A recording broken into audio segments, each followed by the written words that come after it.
بسم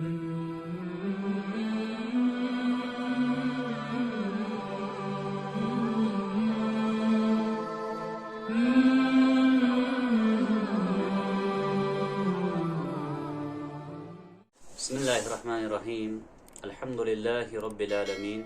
والعاقبۃ للمتقین والصلاة والسلام علی سید المرسلین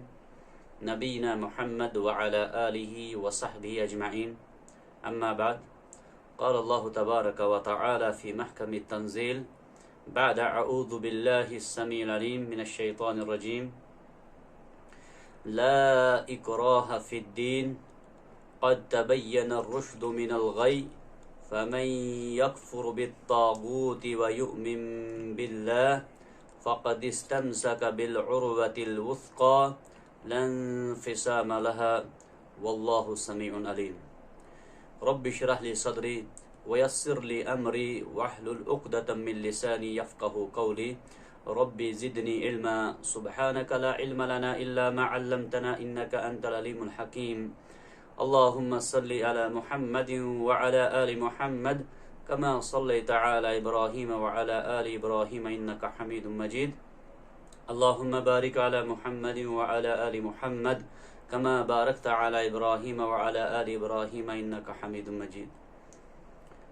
تمام قسم کی تعریفات حمد و ثنا کا مستحق اللہ رب العالمین کی ذات ہے۔ اللہ کی حمد و ثنا کے ساتھ ساتھ بے شمار درود و سلام ہو پیارے حبیب محمد کریم صلی اللہ علیہ وسلم کی ذات اقدس پر کہ جن کے ذریعے سے یہ روشن پیغام دین اسلام ہم تک پہنچایا گیا۔ معزز سامعین کرام، آج کے اس مختصر سے درس کے اندر جس موضوع پر گفتگو ہوگی وہ ایک دنیا میں پھیلی ہوئی غلط فہمی اسلام کے حوالے سے ہے۔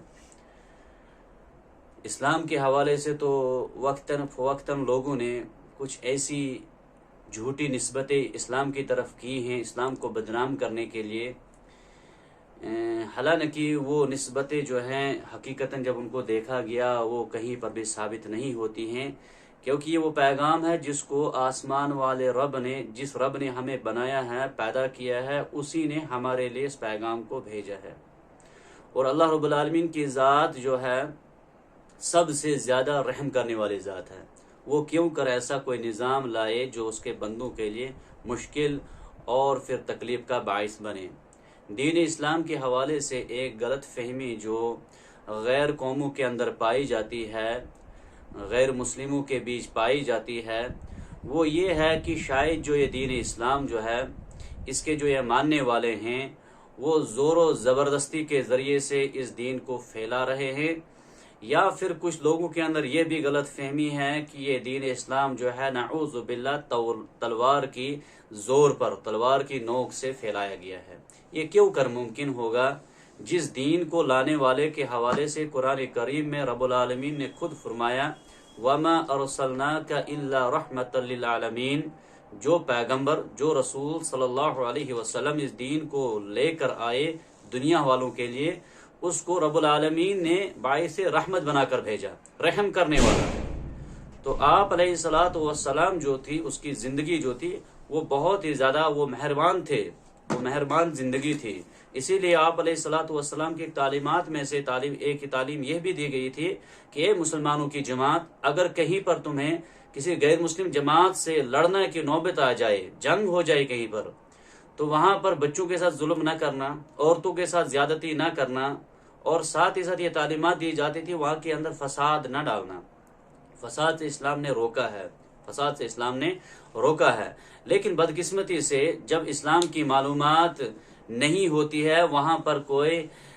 آدھا جاننے والا، آدھا سچ بولنے والا جو ہے وہ اس کے حوالے سے غلط فہمیاں پیدا کر دیتا ہے، اور یہی کچھ ایسا ہی ہوا ہے۔ دیکھیے، آئیے ہم دیکھتے ہیں اسلامی تعلیمات غیر مسلموں کے حوالے کیا ہے، قرآنی تعلیمات غیر مسلموں کے حوالے سے کیا ہے۔ اگر کوئی اسلامی بستی ہے، اسلامک اسٹیٹ ہے یا اسلامک ملک ہے جہاں پر اسلامی قانون نافذ ہے، وہاں پر غیر مسلموں کے حوالے سے قرآن اور احادیث کے اندر بے شمار تعلیمات دی گئی ہیں کہ ان کے ساتھ کیا سلوک کیا جائے۔ اگر ہمارے غیر مسلم بھائی وہی چیزوں کو اگر سمجھے، غور کرے، یقیناً وہ اس غلط فہمی سے باہر آ جائیں گے۔ اسلام نے غیر مسلموں کے حوالے سے سب سے پہلی بڑی بات یہ ہے کہ بعض لوگ سمجھتے ہیں کہ مسلمان کیا کرتے ہیں، زبردستی سے لوگوں کو کلمہ پڑھواتے ہیں۔ معزز سامعین کرام، ہمیں قرآن اس کام سے منع کرتا ہے کہ آپ کسی کو زبردستی سے کلمہ پڑھاؤ، زبردستی سے مسلمان بناؤ۔ اللہ کا فرمان ہے، سورۃ البقرہ کی جو آیت میں نے آپ کے سامنے پڑھی تھی، لا اکراہ فی الدین، دین میں کوئی زبردستی نہیں ہے۔ یہ آیت کریمہ کب نازل ہوئی، ذرا ہم سمجھے اس کو، اس کا پس منظر کیا ہے؟ پس منظر کیا ہے؟ اس کا پس منظر کچھ اس طریقے سے ہے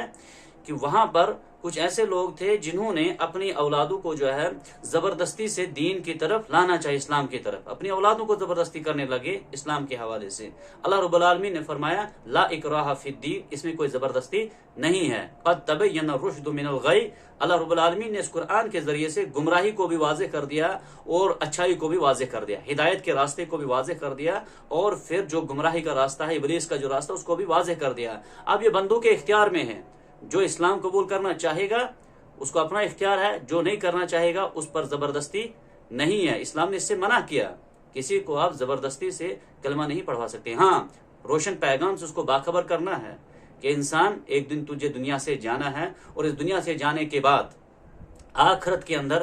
دوسرا کوئی دین اب نہیں چلے گا جب سے رسول اللہ صلی اللہ علیہ وسلم کی بعثت ہوئی ہے، سوائے دین اسلام کے، سوائے دین اسلام کے۔ وہاں پر نجات اسی پر ہوگی۔ البتہ دنیا میں ہمیں آپس میں کس طریقے سے رہنا ہے، اگر کہیں پر مسلمانوں کی بستی ہے، اسٹیٹ ہے، اسلامی قانون نافذ ہے، وہاں پر غیر مسلموں کو جزیہ دینا پڑتا ہے۔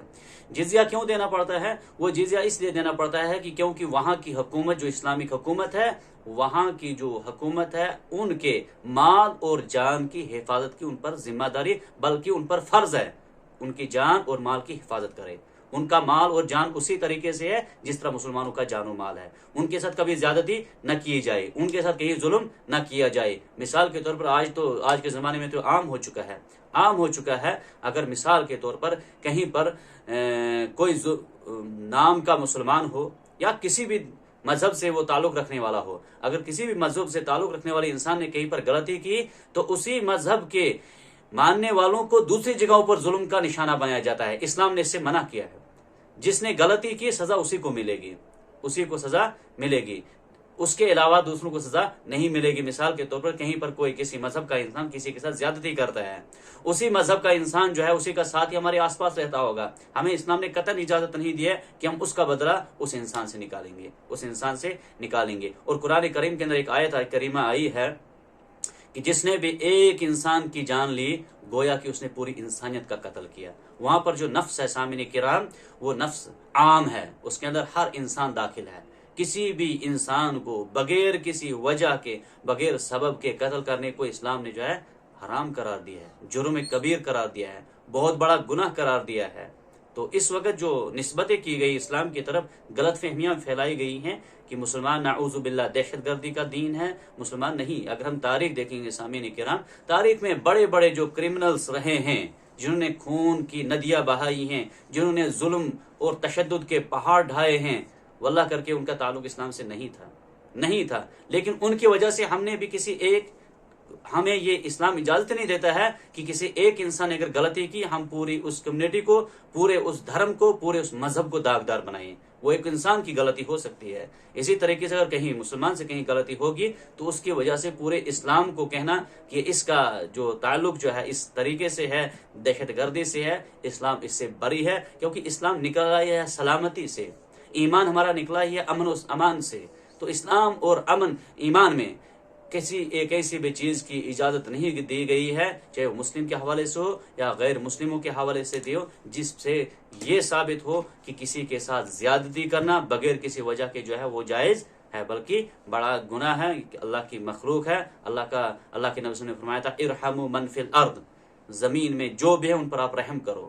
چاہے وہ انسانوں کی صورت میں ہو، جانوروں کی صورت میں ہو، ان پر رحم کرو۔ یرحمکم من فی السماء، آسمان والا رب جو ہے وہ تم پر رحم کرے گا. تو اسلامک حدود کے اندر، اسلامک کنٹری یا اسٹیٹ کے اندر غیر مسلموں کے حوالے سے جو تعلیمات ہیں وہ بہت زیادہ ہیں، جن کا ذکر کرنا ہمارے اس مختصر سے درس میں ممکن نہیں ہے. لیکن اتنا جاننا ہمیں ضروری ہے کہ جس طریقے سے کسی مسلمان اسٹیٹ کے اندر ایک مسلمان کو تحفظ دیا جاتا ہے، اس کے مال کو، اس کی عزت کو، اس کے جان کو، اسی طریقے سے وہاں پر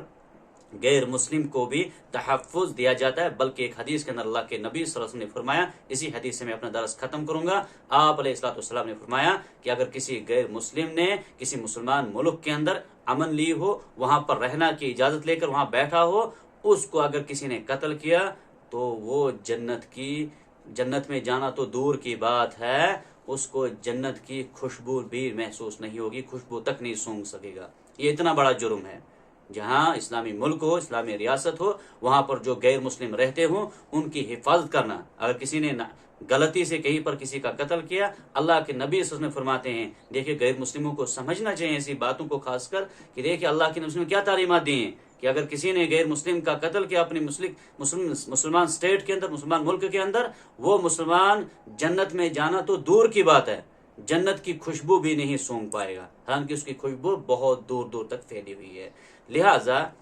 اسلامی جو تعلیمات ہیں وہ انسانیت کی خیر و بھلائی کے لیے ہیں، عافیت کے لیے ہیں. اگر اس کو حقیقی طور پر ہم جان لیں، سیکھیں، عمل کریں تو امن و امان جو ہے اسلام نے گارنٹی دی ہے، اسلام نے اس کی ضمانت دی ہے. تم زمین پر اللہ کے قانون کی پاسداری کرو، آپ کے آس پاس کا ماحول جو ہے وہ پر امن بن سکتا ہے. اقول قولی ھذا استغفر اللہ لی ولکم ولسائر المسلمین فاستغفروہ انہ هو الغفور الرحیم.